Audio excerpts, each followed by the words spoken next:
పెట్టలేంబడి పోతావు. మళ్ళా చెప్పే.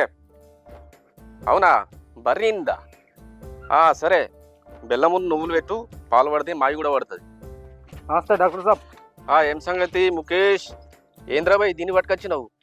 ఇది పుంజ పెట్టనా? పుంజే ఉన్నట్టుంది. పెట్టలేంబడి పోతాంది. ఓహో, పుంజ పెట్టలేంబడి పోతాందా? పెట్టలేంబడి పోతాంది. అరే బాయ్, నువ్వు పెళ్లి చేసుకో, దీనికి పెళ్లి అయ్యి నువ్వు పెంచినట్టు కండలు అది కూడా పెంచింది. సపరేట్గా పెళ్లి అయ్యి అటు ఇటు పోదు కొంటి. ఏం పని చేస్తా ఉన్నారా బాయ్ నువ్వు? ఏమన్నట్టే కండలు పెంచుడు అది కూడా చూడు ఎర్ర బలిసింది. పెళ్లి అయ్యేదాన్ని సపరేట్గా పెళ్లి అంతేనా? అంతే, దానికి అదే మార్గం, లేకపోతే ఇంటికాడు ఉంటది. ఏం రవి